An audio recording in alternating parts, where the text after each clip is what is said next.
Hi, I'm Dustin Abbott, and I'm here today to give you another one of my Versus episodes. Now, this is done by popular demand when I did the review of the new Samyang AF 85mm F1.4 Series 2 lens.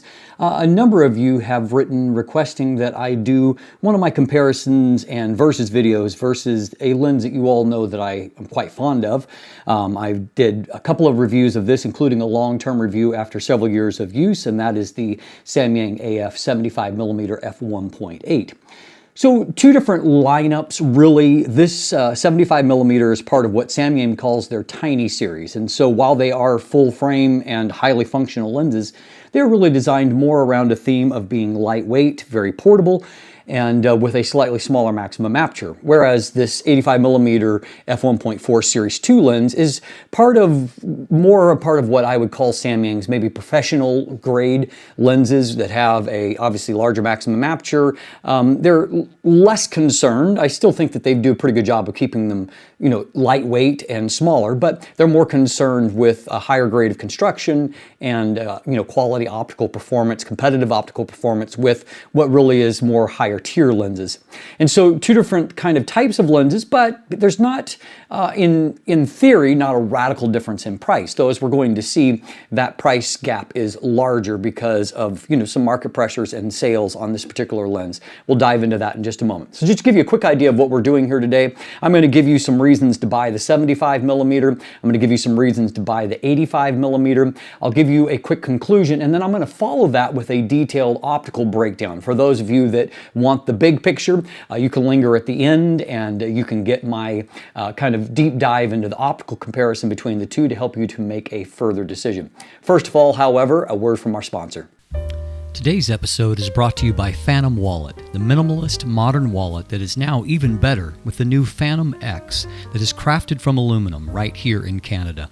It is 22% smaller and 35% lighter, while still making it easy to access your cards and money when you need them, thanks to their unique fanning mechanism. You could even customize your wallet due to its modular design, with accessories like a money clip, cash holder, ID display, and even Chipolo and AirTag tracking integration.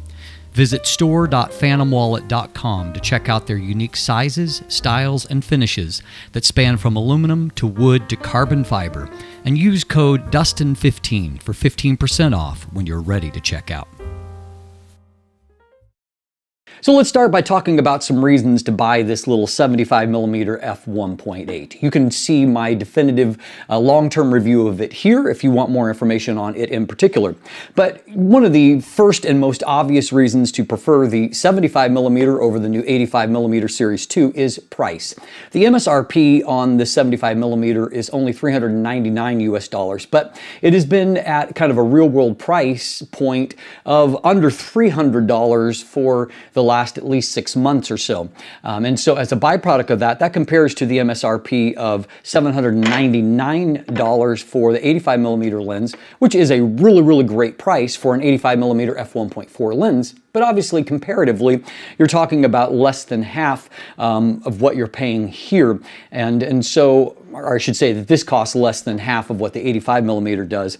And so if you're looking at the value proposition, it's really hard to argue against the 75mm. Quite obviously, if portability is a factor, we've got a huge size disparity here. This little 75mm lens is only 65mm in diameter, giving you a 58mm front filter thread, only 69mm in length. That's about 2.5 inches by about 2 3/4 inches in length. And that compares to what we have at 83.4mm with a 72mm front filter thread and nearly 100mm in length, or about 3.3 inches by 3.9 inches. So a pretty radical difference there. That also goes over to the differences in the weight.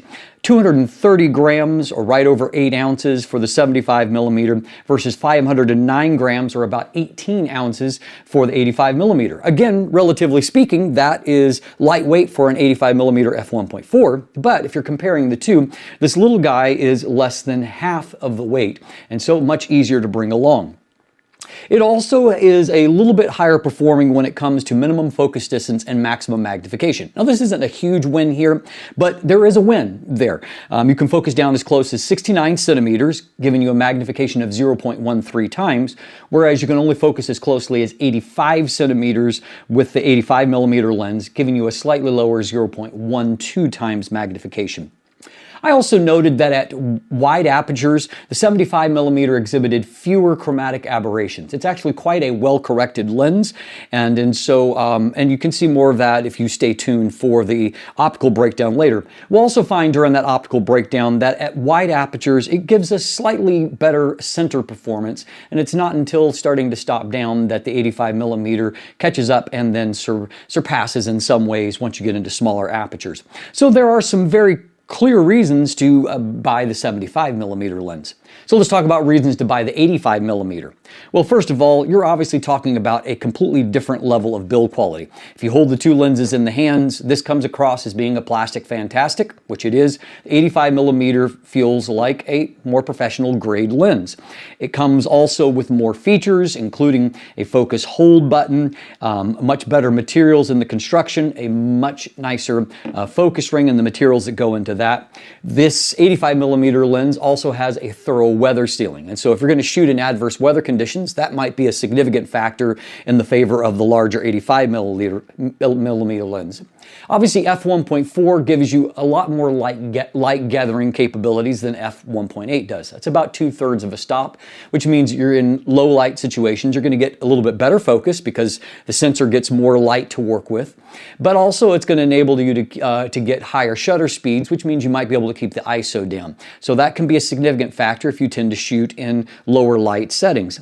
Also, as a byproduct of starting off with a larger maximum aperture, you end up with larger and softer bokeh. And that includes when you match up both the distance to the subject in terms of the framing, and also when you're using an equivalent aperture. It's kind of a quirk that I have found, but it remains true that lenses that have a larger maximum aperture, they continue to generate larger and softer bokeh, even when you equalize the settings out with a lens that has a smaller maximum aperture. And so bokeh quality is going to be one advantage for the 85mm lens.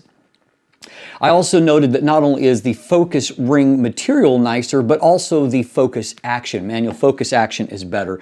And so if you like to do any kind of manual focus, either for video focus pulls or maybe just as a part of your shooting process, you're going to prefer the manual focus action on the 85mm lens. I also found that while I thought going into this that maybe the autofocus would be slightly better on this since they use equivalent type focus systems and this has smaller elements to drive, but the newer technology in the new Series 2 lens enables it to be, as you can see, ever so slightly faster and more confident in focus. Again, it's not a big win here, but there is a minor win there nonetheless. We'll also find during our optical breakdown that there is more consistent sharpness in terms of sharpness extending all the way out to the edge of the frame. There is also more sharpness available on tap as you stop the lens down. So we'll call that a more consistent optical performance and sharpness that is achievable there. And so in the quick synopsis, before we dive into the deeper optical breakdown, and for those of you that don't want to stick around to the end, here's my conclusion. Which one should you buy? Well, it really comes down to what your set of priorities are. Do you value portability, or are you looking for a higher grade of build? Both of these are very sharp lenses, and I don't think that there's too many situations where you can't get images out of either of them that wouldn't impress either yourself or a client. But I did note that the 85mm does offer just a little bit more nuanced performance, a little bit more consistent performance. So if you're just looking at wide open performance, 75mm more than holds its own, except for out in the corners. Both of these are relatively good value for what they are, but in many ways, I think that maybe the 75mm f1.8 is very possibly the best bang for the buck lens there is on the Sony platform right now. You're getting a lot of optical performance for under $300, and that is pretty mind-blowing. In many ways, I certainly would choose this lens optically and price-wise over a lens like the Sony 85mm F1.8. It just offers up just so much value there. So at the end of the day, it really comes down to what your own set of shooting priorities are. But it's really intriguing that Samyang is giving us this kind of choice in terms of how we want to approach photography. And while these aren't exactly the same in terms of focal length, they behave similarly enough that I think you can do largely the same things with both lenses. So at the end of the day, the choice is yours, but hopefully you have a little bit more information to equip you in making that choice. If you want even more information, stay tuned now for the optical breakdown. Okay, for these series of comparisons, we will have the 85mm on the right, the 75mm on the left. So as you can see, looking at both of these lenses when it comes to vignette and distortion, there's really not a lot of offensive from either one. There's a slight bit more distortion on the 75mm, a little bit more vignette on the 85mm. There is a software correction profile available for both lenses, but here just to do a manual correction so you can see how much is needed for correcting, I dialed in a +2 for the distortion and a +46 for the vignette on the 75mm. Now for the 85mm, I needed a little bit less distortion, only to -1. You really could leave it uncorrected, and just a little bit more vignette correction, a +53. Truth of the matter is that neither of these are really offensive in this regard and are better than most competitors. Now, while in theory the 75mm has slightly better magnification, as you can see in real-world performance, it's not enough to make a significant difference. Now, that being said, the 75mm does offer a little bit more contrast wide open than the 85mm does up close. Of course, if you stop the 85mm down to f1.8, that advantage goes away, and we would find that there's a little bit more contrast for the 85mm then. Now, I did find that the 85mm does suffer from a little bit more chromatic aberrations, particularly the longitudinal variety. As you can see in these wide open shots, both of them are suffering from some color fringing on this, kind of torture test, highly reflective surface. But you can see that there's some purple fringing. There is a little bit more of the green fringing on the 85mm, and so our actual area of focus is right around here, and you can just see there's a little bit more fringing there, and more noticeably if we go towards the bokeh, 75mm is pretty neutral there, whereas the 85mm is showing a little bit of fringing. Now, one advantage of an f1.4 lens versus an f1.8 lens is the fact that it is able to produce larger and softer bokeh. And so as we can see looking at these circles, there's more of a defined inner line on the 75mm, whereas on the 85mm it is softer, and obviously the size is it is larger and softer for the 85mm.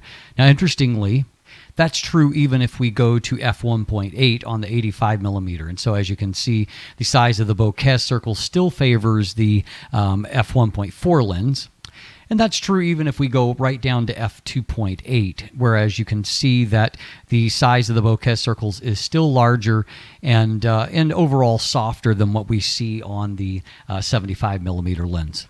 Now, if we take a look at a real-world comparison here with bokeh, we can see a few of these different things that we've talked about on display here. And so I'll line those up. Now, at f1.8 versus f1.4, I think there's a little bit more real-world contrast on the 75mm lens, but we can also see, looking beyond that, a few other factors I want to point out. And so, first of all, we can see once again it is quite neutral in this out-of-focus area, whereas there's a little bit of green fringing there. We can also see the reality that the size of this bokeh circle is much larger and softer on the 85mm lens. Now, if we compare both lenses at f1.8, we can see that this remains true. I've done my best to equalize the distance, and so it's not favoring the focal length. So you can see that on the subject, our resolution and contrast is roughly the same. But looking over here at the bokeh circle, it does definitely favor the larger f1.4 lens. Many of the tiny series lenses, like the 75mm, are really surprisingly good optically. Here we are on a 50 megapixel body at 200% magnification, and we can see that if we compare the center of the frame, and then this is f1.8 versus f1.4, I'll show you the equal apertures in just a moment, we can see that wide open, the 75mm in the center of the frame is actually sharper and with higher contrast. If we move to the mid frame, there is still a tiny bit of advantage for the 75mm, but they are much more similar. The 85mm is very clearly better at the edge at f1.4, delivering a little bit more consistent sharpness across the frame. Now, if we compare both of them at f1.8, we look into the center of the frame, we can see that I would still probably give in the center of the frame a slight edge to the 75mm, and in the mid frame things look pretty similar, not really much of an advantage for either one. Obviously there was already an advantage in the corner at f1.4 for the 85mm, and obviously that's going to remain the case here. We look over at the mid frame on this side. On this side I would say I do favor the 85mm at f1.8, just again once a little bit more consistently sharp. If we stop them both down to f2, now we see that the center advantage is largely gone for the 75mm. At this stage, the 85mm is really starting to stretch its legs, and it's looking really, really crisp here. In the mid frame, again, both of them look really good, not really an advantage for either one. And in the corner, we already saw an advantage, and that advantage has not disappeared yet. Looking over here at the other side, at the mid frame, again, it looks a little bit better on the 85mm, just a slightly more consistent performance and a little bit better pop. Now by f2.8, both these lenses are brilliantly sharp, but the larger lens is showing just a little bit more advantage. You can see that the contrast is a little bit more intense now here at f2.8. Looking at the mid frame, they both look really, really good on this side, on the mid frame. Starting to look a little bit better in the corners on the 75mm, yet still pretty soft when you get to the extreme edge, whereas the 85mm now is basically perfectly sharp across the frame. Look over on this side as well. You can see just a really noticeable difference there in terms of contrast and detail. And back up here once again, we can see just definitely more pop for the bigger 85mm lens. If we move on to f5.6, we can see that, again, both really, really sharp, but the 85mm is the sharper one. And you can just see it in some of the nuance, the depth of contrast that is there. In the mid frame, they both look pretty brilliant, but the 85mm is just a little bit better. Now we can see that in the corners, the 75mm is getting better, but it's still nowhere near the level that we see on the 85mm. And again, we can verify that looking at both sides of the image, where it just definitely looks crisper with the 85mm lens. Up here in this other corner, we can see again the 85mm is just the stronger of the two. So in conclusion, if you want more information, there's a link to both reviews down in the description below. There's buying links there, and of course, please like and subscribe. Thanks for watching. Have a great day, and let the light in.